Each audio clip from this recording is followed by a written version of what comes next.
So I want to begin talking about emptiness tonight.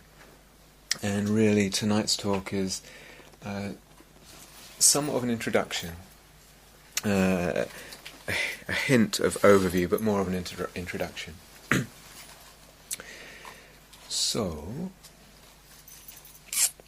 first off, to say something which it probably isn't necessary to say to you guys, but I'm saying it because it came up in the context of this retreat.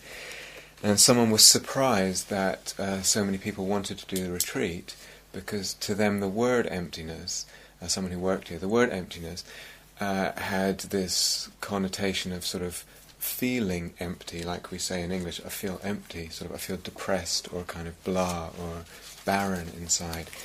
So, kind of very important thing to say first, that's not what we're after here. That's not what we're going for. That's not the goal of practice at all.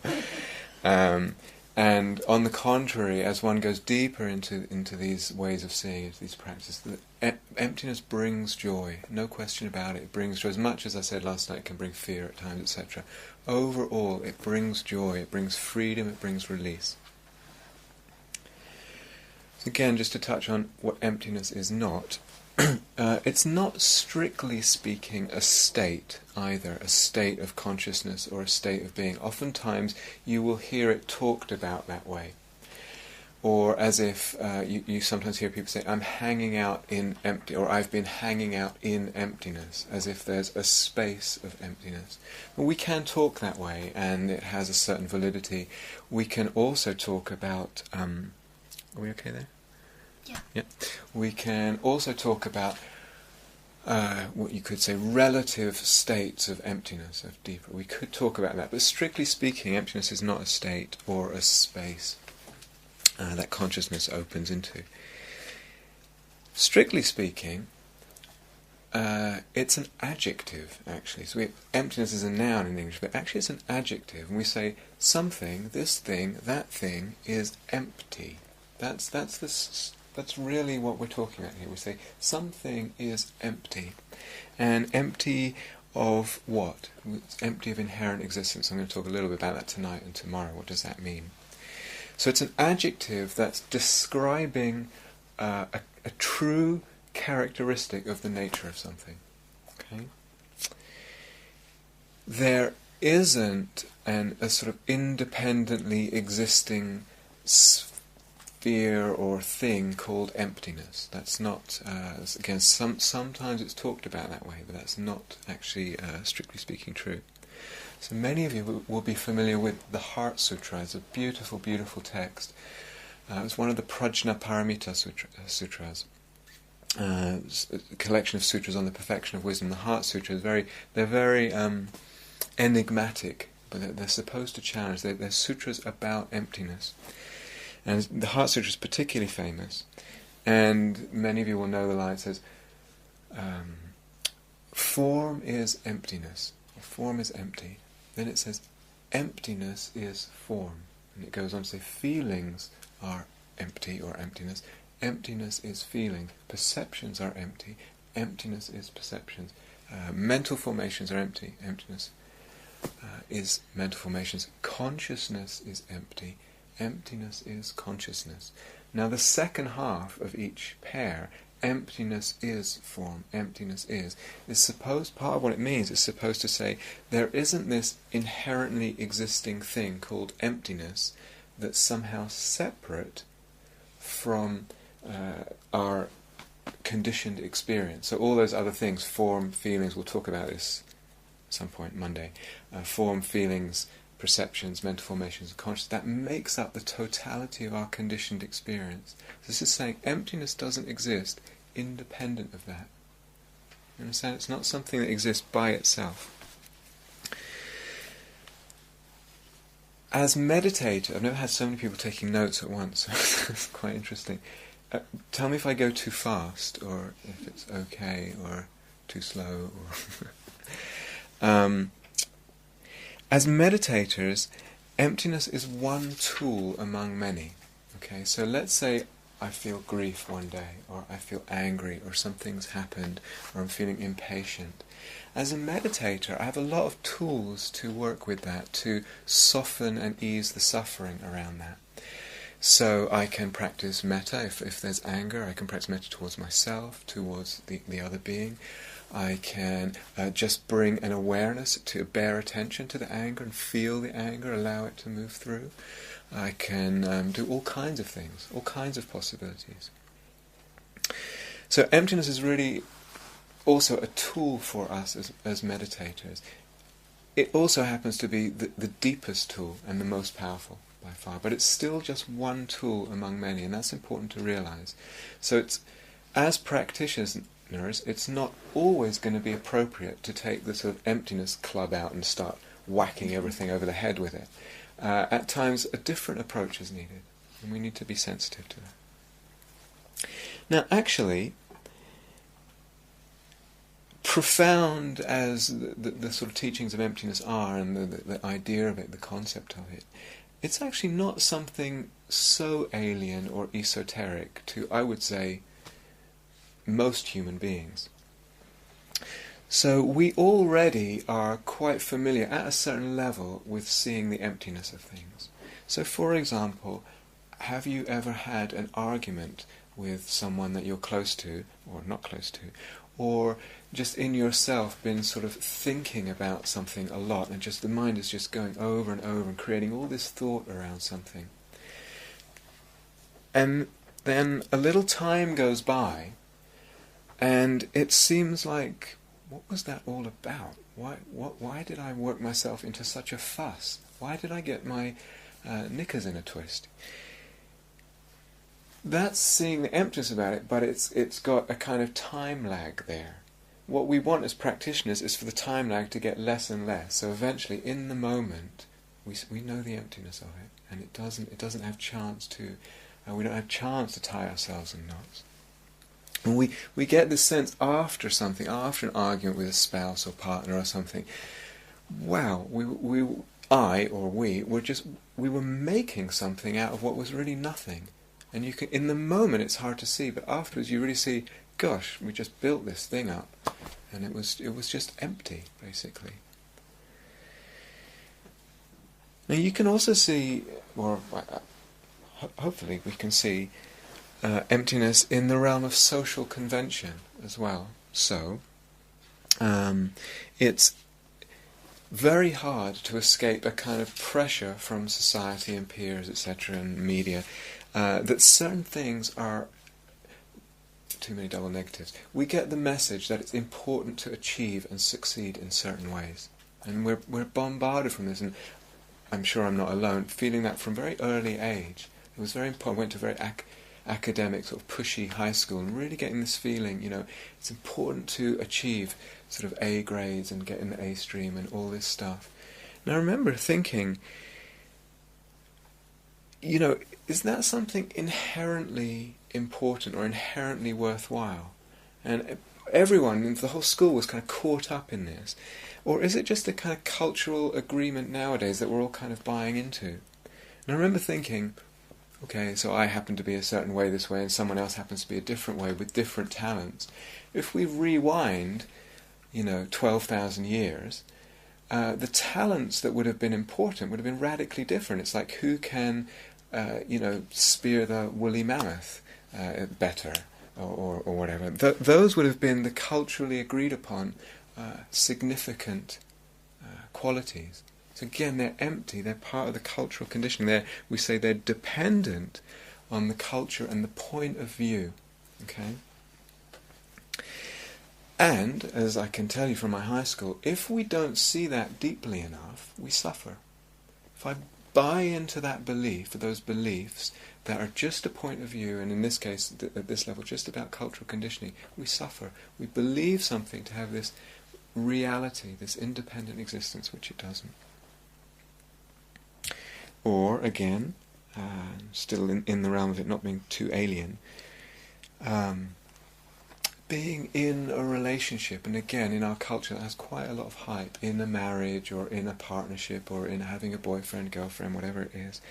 And again, this can get so built up in our hearts and minds as a concept, a very loaded, very charged concept that we suffer around in different kinds of relationship to. Built up as a thing, as a perception, as a reality. So to see if you are in a relationship, actually it has lots of holes in it. Has lots of holes in it. We'll be talking about this a lot. Things have holes in them. The mind gives them a solidity that they don't possess. So if you're in a relationship, paying attention to it, when am I actually not relating, but I'm still seeing myself in a relationship? When am I not thinking about my beloved, if they are beloved? When I'm fast asleep, am I in a relationship then, or has it become meaningless?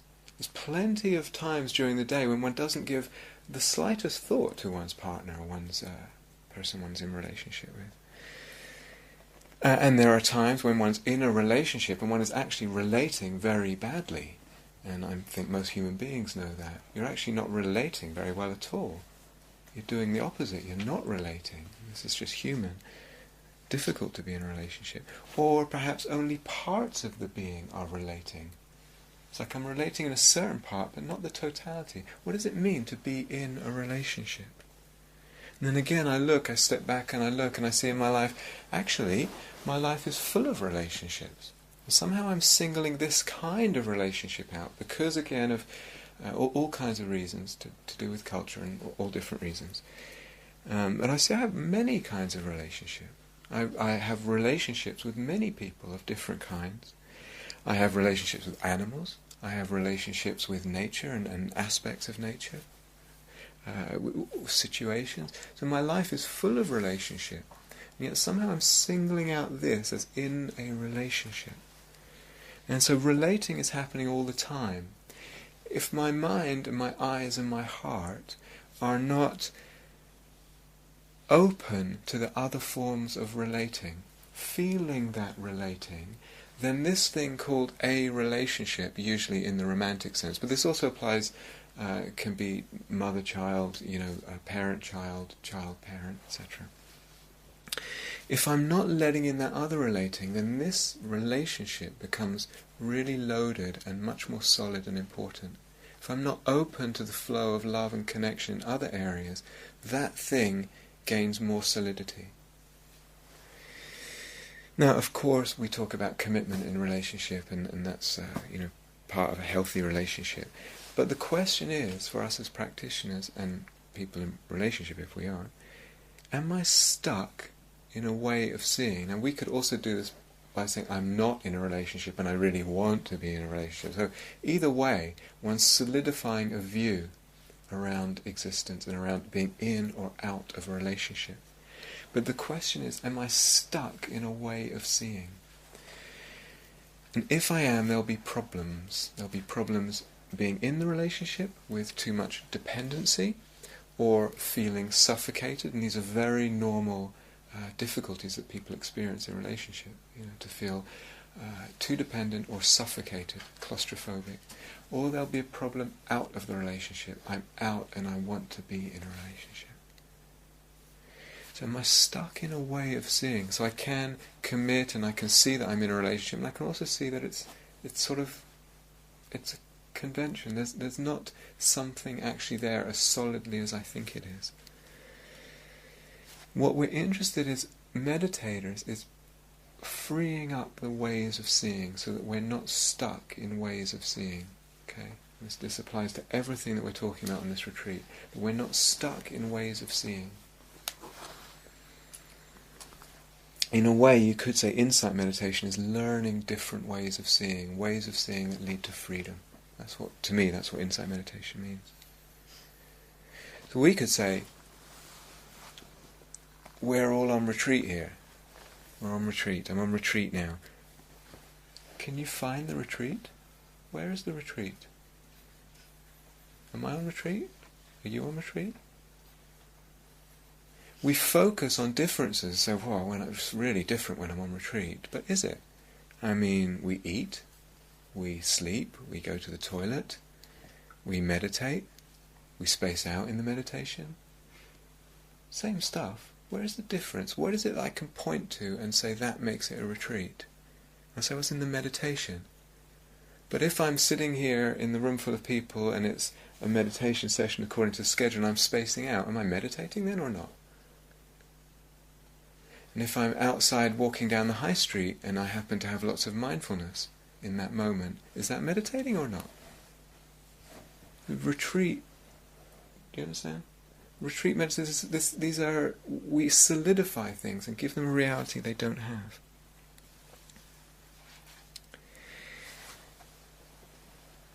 Someone said to me recently, oh, whole retreat on emptiness, seems, there's not much to say. Isn't it just about emptying? It's just emptying, right?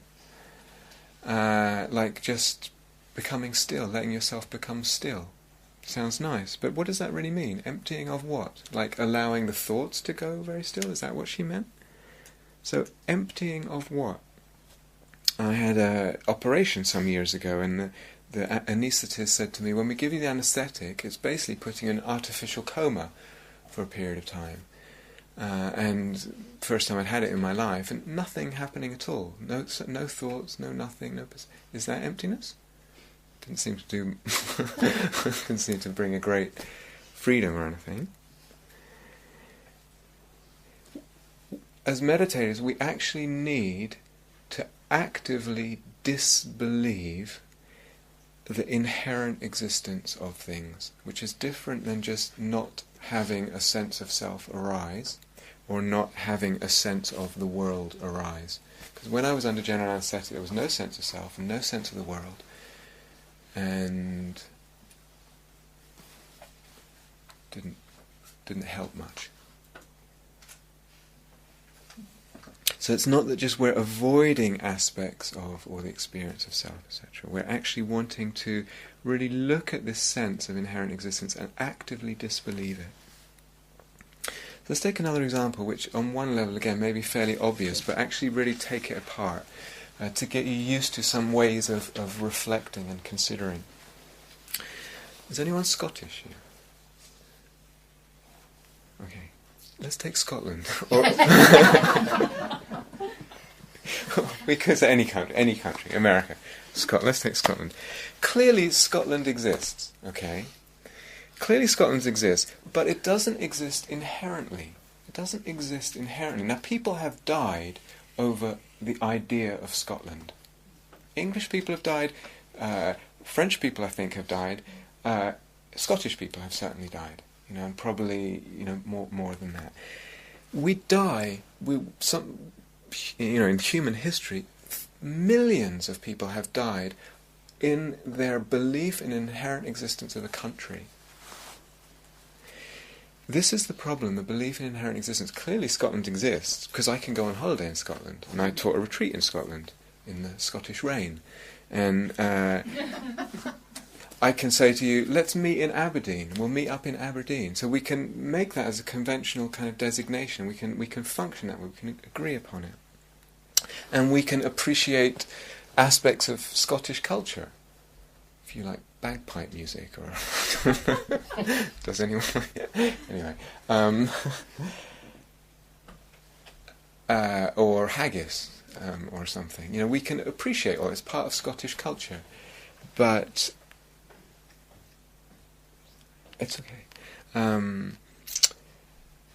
So it functions, but it lacks inherent existence. So let's go into this. What does that mean? Scotland exists in relationship to, in opposition to what? Other countries, principally England. Okay, so all things exist in relationship to and in opposition to something else. Okay, so Scotland exists in relationship to England. Now, a sheep, or a young child, or a blackbird, somewhere around the border areas, has no sense of when they're moving from England into Scotland. Doesn't register it, doesn't give a damn. It's meaningless. Papa Blackbird doesn't say to Mama Blackbird, just nipping over the border to pick up some worms in England. It's a conventional designation that as human beings we agree upon. But then we don't agree, and that's the other reason why it's empty, and we see it's empty. We don't actually agree on it, and that's where we get all these wars, etc. Well, you also see in history, and one just has to look at European history for in the last 100 years, how borders shift back and forth all the time. Or in the last 50 years, well, less than that, suddenly a country exists where there wasn't a country. Slovenia, the Czech Republic, Azerbaijan and Uzbekistan and all these places. There wasn't that country there in the first place, and suddenly it's a country. Nothing has changed there in terms of the land and the culture, etc. But suddenly it's a something, just a conventional agreement. You can also see it's part of the, what would we call it? The size of the context of attention. So, for example, we could look at England and Scotland and Wales and all that and say, we're all British. Or a person in one part of Scotland could say about, those West Scottish people, you don't gotta be careful. You don't trust the West Scottish people or whatever. Depending on the size, I make the differences. I grew up in London, and there was a sense of North London and South London, and a sort of divide between North and South. Sometimes I think it would be good for humanity if aliens suddenly showed up in UFOs, because we would suddenly have a sense of the unity of the human family that we don't seem to have very well as a species at the moment. Why? Because it would expand our sense of context. So let's go further with this. What makes it Scotland? What makes it Scotland? So these are important questions because they're going to apply to the self and they're going to apply to everything. I'm just taking a relatively simple, easy to see example, but the questions, the method of probing is the same. What makes it Scotland? Or I could say, what could I not remove without losing the Scottish identity? If I took away kilts, is it still Scotland? If I forbade, I shouldn't say all this, if I forbade haggis eating, is it still, all that, if I take away the accent, if I take away this, that, is it still Scotland? What could I not take away without losing the sense of Scotland? Okay, remember we're going to ask these same questions with the self and with emotions and with this and that. What could I not remove without losing the identity? Is there something that I can point to say, that's it right there. That's the linchpin. So a person can say, I'm English or I'm Scottish. Well, what part of me is English or Scottish? Is my liver, my liver, this side, is that Scottish or English? If I look at here, look, there's a tiny little hair on, actually there are a few on the back of my hand. And this one here, is that English? Is that English hair?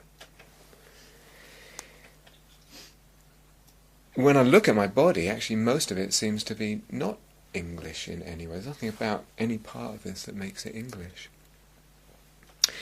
You look at the cultural background, especially nowadays with globalization and the immense amount of travelling that people do. A lot of the cultural background is quite similar. When I was teaching in Scotland, going through Edinburgh, you walk down, big streets in Edinburgh, it looks pretty much like anywhere else in terms of the chains and McDonald's and this and that. So we say, in Dharma language, we say it's dependent on the mind. Okay, a thing gains its sense of thingness dependent on the mind.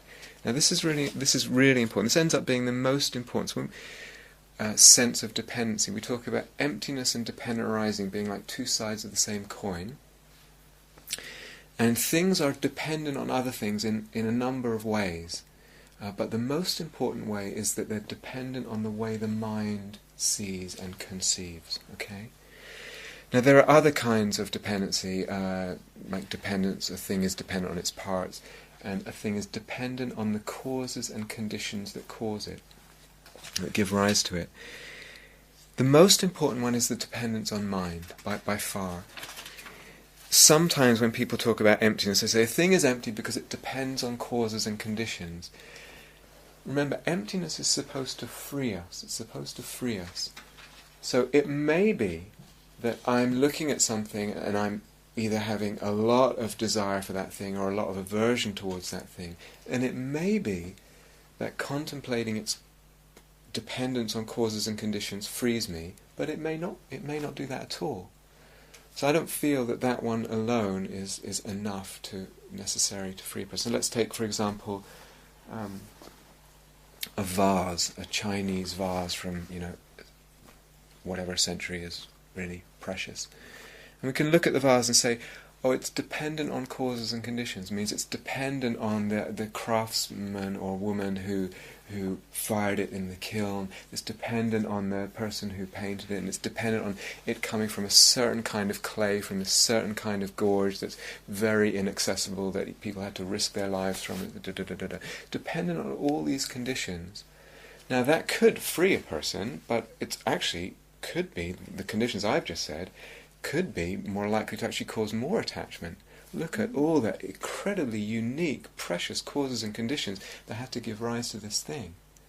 So that one on its own is not necessarily enough. It's the dependence on mind that's the really powerful one. So dependence on mind. Two people are having a heated conversation and a number of people are watching. Afterwards, you ask the number of people watching what went on, and you get a different answer from each. It was an argument, he said this, it was his fault, it was her fault, it was da-da-da-da-da. Different because it depends on the mind. Or you could say those wooden chairs at the back, if we put it in a field and a cow came along, would it conceive of it as a chair? Would it try and sit on it? As human beings, we see it as a chair. As human beings of a certain cultural background, probably everyone now humanly sees it as a chair, but a certain amount of time ago, certain cultures wouldn't have known what it was, wouldn't have registered as a chair. Or a termite would see it as food, actually. It would be dinner. So we say, it's said in the Dharma, a thing is imputed by the mind, meaning the mind's conceptual processes give it its thingness, its seeming thingness, but that's woven in with perception. So it's not like we have a bare attention to things and then afterwards we think, I think I'll add some inherent existence. It's woven in to the way the mind conceives and perceives of things, woven in incredibly deeply. So there's a lovely example that, a rather common example that an author, Jeffrey Hopkins, gives, and it's of the capital letter A, and he takes it apart and says, where is the capital? So you've got a slanting slope like this, like let's say a big wooden beam like this, a big wooden beam like this, and a cross beam. And he starts, where is the A in that? But sometimes it's easier to see, so if I add to his example a little bit. Imagine those three pieces. A slanting piece like this, slanting piece like this, and a cross beam. And let's say one slanting beam was there, and one slanting beam was, way down the corridor, or 10 feet away or something, and the cross beam was somewhere else. And very slowly, these three elements began moving towards each other, very slowly, from quite a distance. At what point would the mind click in its perception, say, aha, it's a capital letter A? That arbitrariness of the point of perception gives you, it's a big clue into the way things are imputed by the mind. It's arbitrary. When does the mind click and see it like that? When it's together, we would definitely see it like that, almost definitely, given culture, etc. When it's a little bit apart, maybe not. But as you see, at some point that will vary for different people, it will be perceived. So at what point, or if we take one of those chairs again and we throw them in a big fire, throw a chair in a big fire and it starts disintegrating, At what point does it stop becoming a chair, stop being a chair, or is it stop being perceived as a chair? When is it not a chair? Right now it seems obvious that it's a chair. When does it not be a chair anymore? Okay, so this is, you can't find that cut-off point when a thing is or isn't. It's imputed by the mind. So sometimes doing it gradually with this imaginative way gives you more of a inkling into the sense of mental process there. If we take the handwriting example again, take a small letter A, and it's in someone's handwriting, in a letter, and they've got sloppy handwriting. We pick up on the fact that it's an A, not just from the shape it is, because often people's handwriting A's doesn't look anything like an A. It's because of the word and the context. So again, a thing gains its thingness from the perception of the totality of the context. Okay? So I'm using very easy examples, but all this applies to everything. All this applies to everything. And that's where we're going with all this. Okay? Everything is empty. Everything. There is nothing that's not empty. And that's where it starts getting really, really deep and totally radical, this teaching. So, some of you with more Theravada backgrounds and more insight meditation backgrounds might be more used to hearing about the emptiness of the self and the teaching of no self or not self, etc. But we also talk about the two selflessnesses, meaning the selflessness of persons, they are empty, and the selflessness of all other things. That's just dividing things conveniently for learning purposes, but basically it's saying all things are empty. So, people, things, lamps, chairs, inner things, emotions, feelings, sensations, bodies, thoughts, all this is empty. But it goes further than that. Time is empty. We'll get to all this on the retreat, the more subtle ones towards the end, of course, but we tend to have a sense of time being something that independently exists. Well, time will just trundle on no matter what. It's independent of what happens in time. But amazingly, it's not actually the case. Time, the seemingly so innate sense of time, past, present, future, has no independent existence. Awareness, too, space, things that are so fundamental to our sense of existence, the most fundamental building blocks of our existence and beingness, it turns out they are also empty of inherent existence. Atoms, there's nothing that's not empty. Subatomic particles, nothing that's not empty. So the Buddha says, was probably one of his earliest teachings, the practitioner who knows with regard to the world that all this is unreal shakes off, the translation's a bit funny, the near shore and the far shore as a snake its decrepit old skin. So snakes off any sense of duality, shakes off suffering, basically, shakes off samsara, and he knows that all this is unreal. And Nagarjuna, talked about him yesterday, some ways the father of the Mahayana, he says, to posit things arisen through causes and conditions as real is what the teacher, that's the Buddha, calls ignorance. In other words, it seems that causes and conditions come together and they give rise to vases, and they give rise to emotions, and they give rise to people, and they give rise to this and that. But he says, to think that just because things arise in that way, that they're real, that's what actually is ignorance.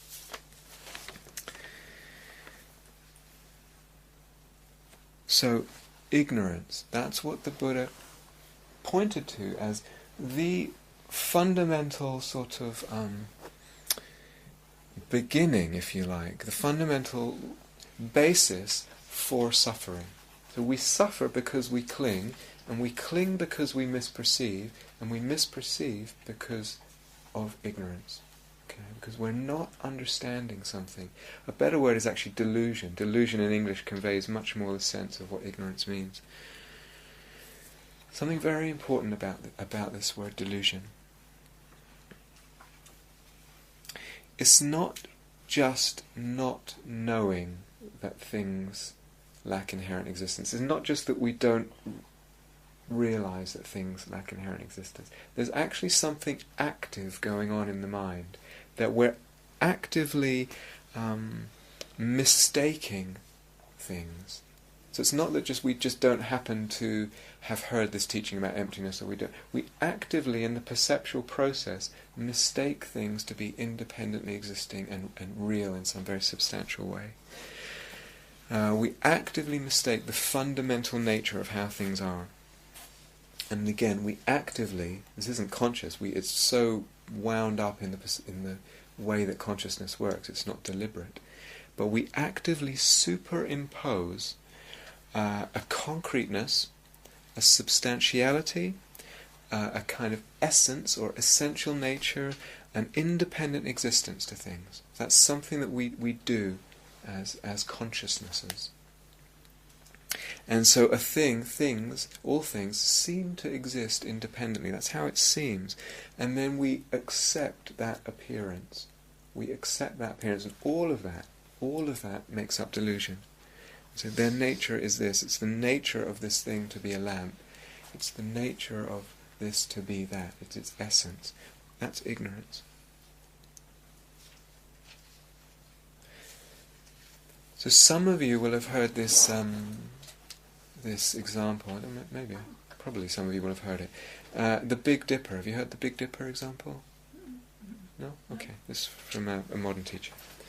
So the Big Dipper is American speak for the plough, the constellation of the plough. Everyone know what that is in different languages? You know, it's a constellation of stars in the night sky. You might have a different name for it, but it's more easy to see. In America they call it the Big Dipper because it looks like a big saucepan, like a big something you cook something in. Miraculously in England they seem to think it looks like a plough, so it's called plough. But if you think about it as the Big Dipper, so it's hard to look at this thing once you know it's called the Big Dipper and not see a big saucepan. Does everyone know the shape? It's like 4 stars with a kind of handle thing. Does everyone know what I'm talking about? Yeah? So the example goes, can you see that the Big Dipper is actually superimposed on this group of stars?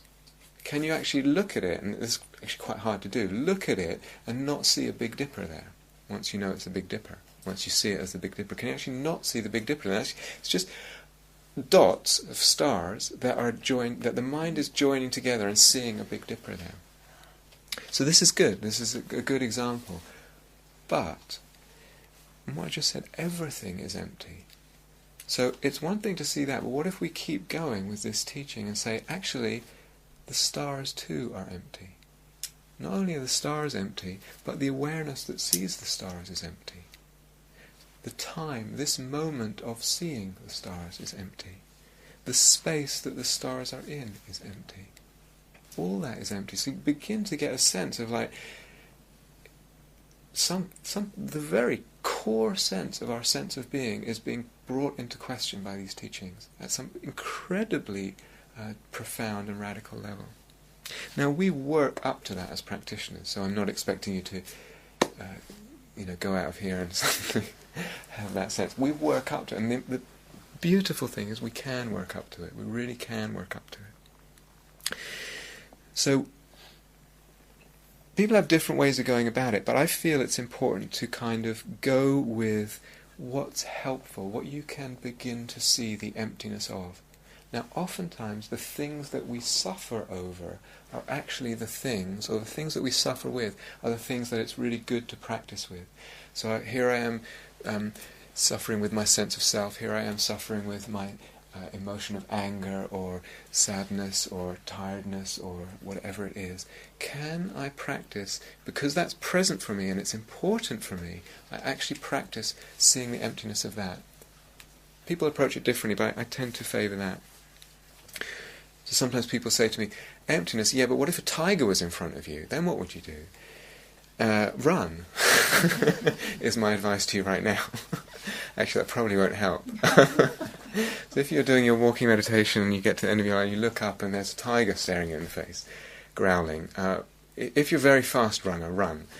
Otherwise, nice kitty, nice kitty. But there comes a time when actually, eventually, all is seen to be empty. All is seen to be empty. And some very, very different sense of life and death and beingness and all that. Everything is empty. It doesn't mean that things still don't function. The tiger can still bite you. Okay? They're empty of inherent existence, and it allows functionality. This is also part of the radicalness of the teaching, radicality of the teaching.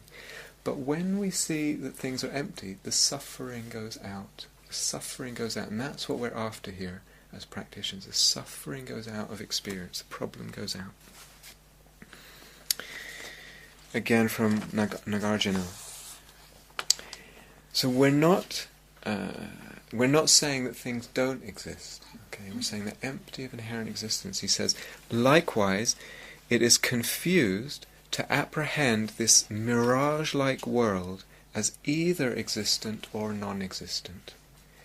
And if confused in this way, one will not obtain liberation. So, the suffering that we have in life, all the suffering we have in life, the totality of suffering we have in life, ultimately, and certainly the suffering of what's called the three kileshas, the three afflictions of greed and aversion and delusion, the suffering in life is dependent on conceiving inherent existence. Now that's an interesting statement. So I don't know how obvious that is to people. It's interesting because someone could hear that and kind of not really see the connection there, and someone else might hear that and it's totally obvious that we suffer because we conceive inherent existence. And if I see that something doesn't have inherent existence, the suffering goes out of my relationship with that thing. So I'm not sure, and it might be in this room right now that it's landing with different people in different ways in terms of its obviousness or not. But just to draw it out,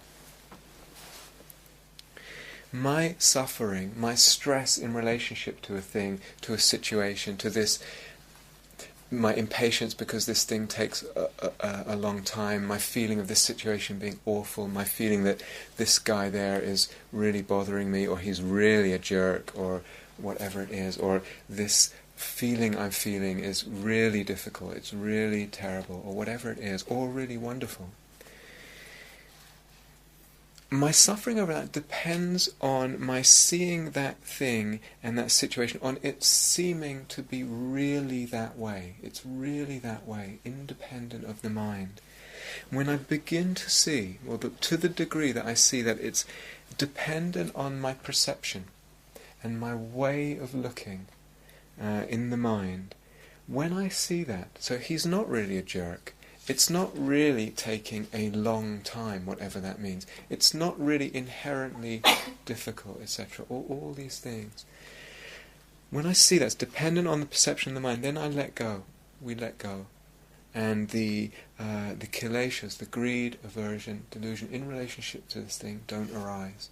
They just don't arise, or they don't arise so much, depending on the degree that the depth to which we've seen the emptiness. Can I ask a question? Okay. What about physical pain? Yeah, also, and we'll talk about that also. So I'm not saying it won't arise at first, but that if you see it's empty of inherent existence, the relationship with it will change radically. And actually, as you practice more, the perception of it will change. We'll talk about this more.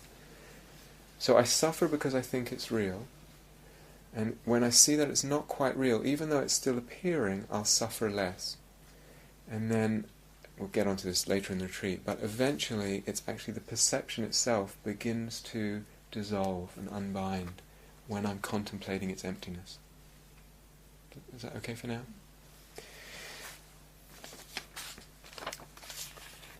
Aryadeva, the student of Nagarjuna.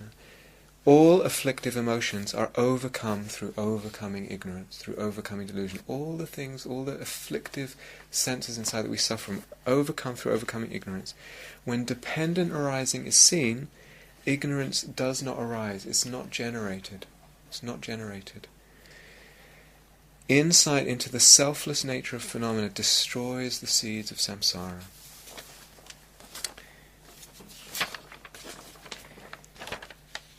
So, the golden word here, as always, is practice. Is practice. Practice, practice, practice, practice, practice. We need to practice this and practice this way of seeing and practice seeing it over and over and over and over and over. It's not just, and sometimes you come across this, people who are quite scholastically kind of educated in the teaching of emptiness, and they know the right view and what it means, and it's not this and it's not that and it's exactly this. And it's not just about having the right intellectual position. We actually need to practice seeing things this way, practice viewing things this way. And it's also not, so some of the examples I've been giving this evening, and you say, aha, oh, that's, I get it, or oh, that's interesting. It's not just the sort of fruit moment of a moment of recognition. It's that then we want to take that recognition and start applying it as a way of seeing. You understand the difference? Really, really crucial. So we say, nirvana, realization, awakening, freedom, comes from training in this realizing of emptiness. Training. Do we want the window open in here? Yes.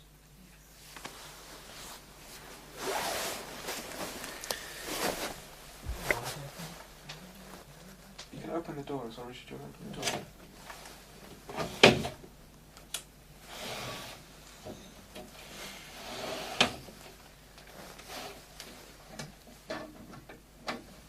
Is that enough? Does someone want to open another one? Please.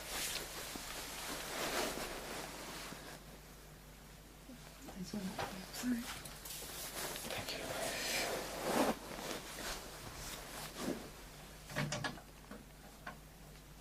So we train over and over again in this realizing that things do not have their own nature or their self-nature. And that training is in the context of ethics and samadhi, like I talked about this morning. The sila and the samadhi are the context for this training in realizing. And then we get used to this seeing. We get used and habituated to this seeing of emptiness over and over and over, and that's what makes the difference. And this takes time. This process takes time. There's no one who it doesn't take time for. So even, some of you are familiar with the word stream entry. It means it's the first, in the Theravadan description, it's the first level of realization, of awakening to total, complete, the mind kind of dissolves in emptiness, you could say. You get a glimpse of a total direct realization of emptiness. But even for a stream enterer, then there's a long time habituating to that seeing and getting used to that. The inborn habit of seeing things to have their own existence is so profoundly woven into consciousness, to see that things have their own self-existence. We need to practice it over and over and over. So, a sutta, the Samadhi Raja Sutra. If the selflessness of phenomena is analyzed, and if this analysis is cultivated in meditation, it causes the effect of attaining nirvana. And it adds, through no other cause does one come to peace.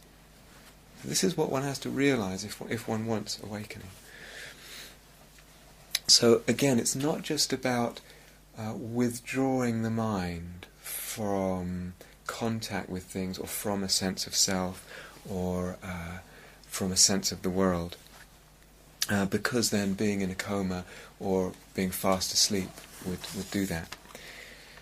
So Tsongkhapa, one of the great Tibetan teachers, 14th century and founder of the Gelug tradition, great yogi and scholar and tantric adept as well, said one should draw the distinction between the non-engagement of the mind with the two selves and the engagement of the mind with the two selflessnesses. So that's maybe a little bit difficult to understand. What it means is there's a difference between not just kind of hanging out in a space where you're not really having a sense of self, or the self of things, just kind of being vacant in some way.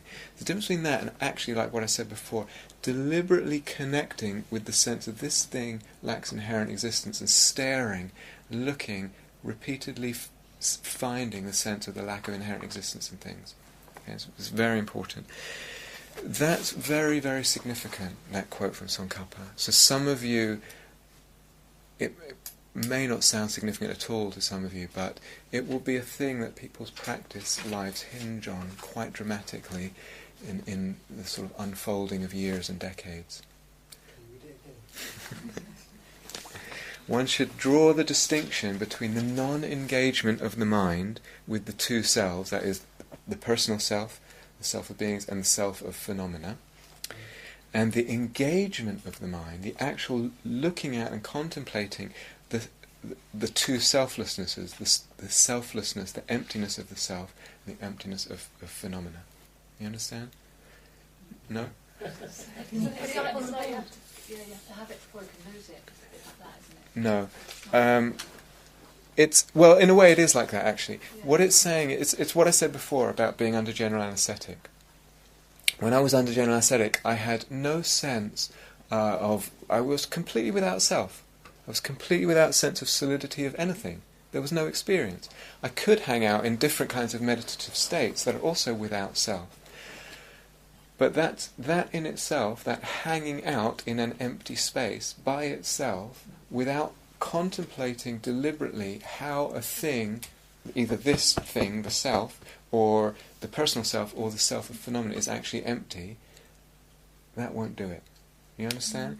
Now, why I'm saying that's significant is because just meeting hundreds and hundreds of people, I see different personalities in practice and where people lean to for different reasons. And this will be significant.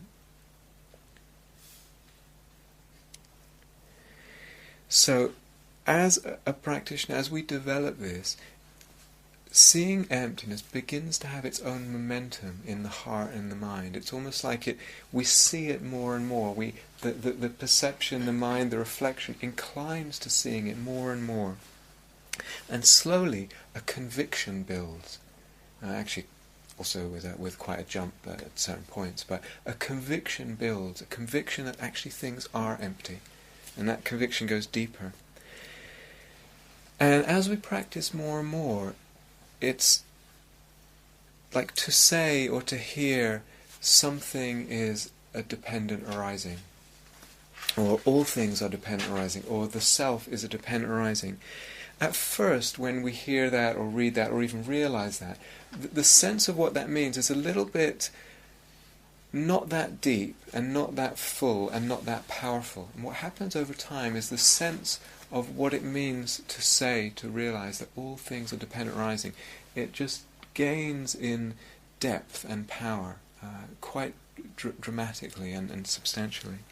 And a sense of beauty as well with it. A sense of, to say that about things, to say that about all things, it's actually to say something very, very radical, very, very surprising and counterintuitive.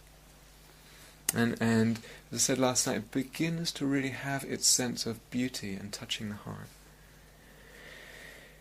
And one realizes actually that to say that something, or to say that all things are empty and all things are dependent arising, is actually, one realizes at a certain point, is the most significant thing that we can realize about existence. It's the most significant thing. So, there may be aliens. And there may be, in certain New Age circles, they talk about ascended masters and this and that. And there may be the devil. There may be God and all that. But at a certain point you realize, whether or not there is, the most significant thing is that all of those are empty of inherent existence. They can never not be empty of inherent existence. That anything that's a thing will be empty of inherent existence. And I don't know how it sounds right now, but one realizes that actually is the trump card. You can't go beyond that. It's the most significant thing about existence. And there are levels of understanding here, and it's said somewhere, I can't remember where it is, that you haven't really understood dependent arising unless your jaw is hanging open. It's something that's so, as I said, counterintuitive. It's counterintuitive. And there's a knife edge here. There's a razor's edge that we kind of walk in our understanding, in our practice. Is it too cold now? Yes. Rich, if you just want to shut the door, perhaps. Soon I'm going to ask that question, and you'll say, it's empty of inheritance. I hope. There's a knife edge we walk here, between existence and non-existence. So it's not that things exist, and it's not that they don't exist. They are dependent arisings, and so they're empty of inherent existence, of existing independently. And because of that, or partly with that and because of that, it's not the case that emptiness leads to a decrease or lack of love or a blocking in love. Quite the opposite, in fact, quite the opposite, and we'll talk about this as the retreat goes by. So it's not that emptiness does away with ethics and a sense of generosity or wanting to practice generosity or compassion or love. Chandrakirti, who was 7th century Indian teacher and great yogi, and wrote a very famous commentary on Nagarjuna's first treatise. He starts it by praising compassion. He takes a few verses and very beautifully praises compassion. Again, like I said last night, all this is for compassion and from compassion. It's all about compassion. It's all about love. But he goes further and says there's 3 kinds of compassion. There's compassion towards another being, just regular, I feel compassion towards you because you're suffering, because you're another person. There's compassion to beings, seeing them as fleeting, seeing their fleeting nature. And there's compassion to beings knowing their emptiness. So we would tend to think, well, if I see you as empty, why would I feel compassionate for you? But it's the opposite, actually. It's the deepest kind of compassion to have this fusion of the sense of emptiness of someone and the love for them.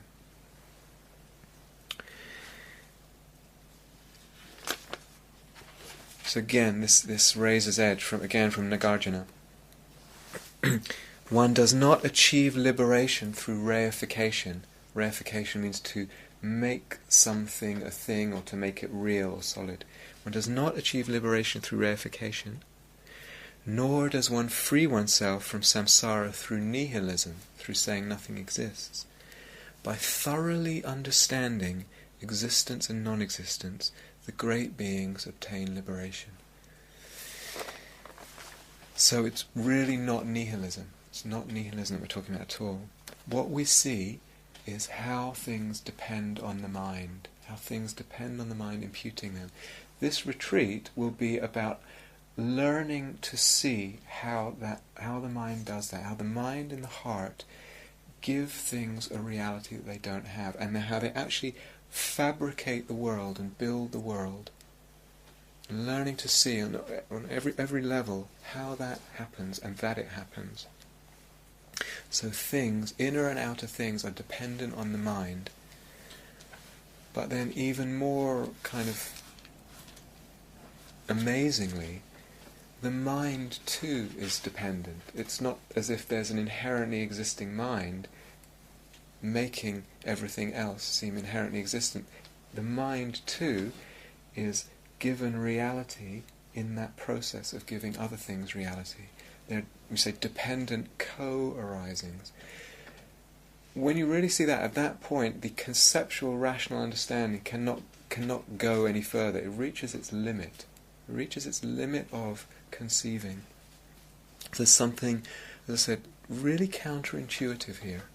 Profoundly counterintuitive.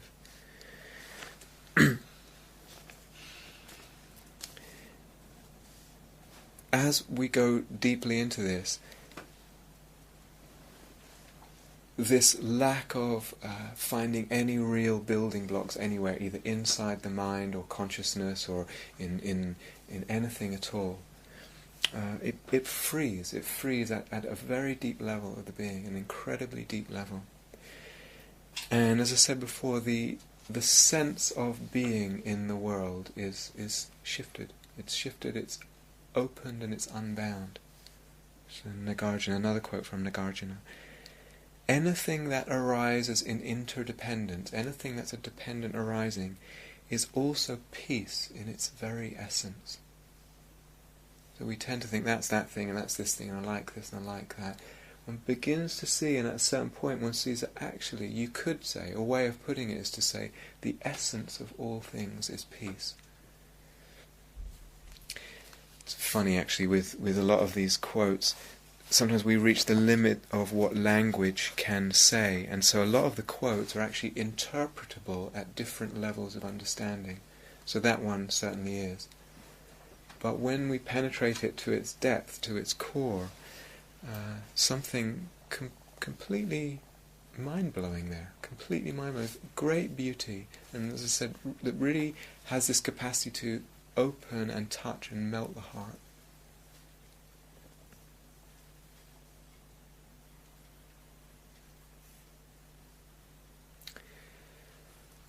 Let's just actually have maybe a minute of silence together.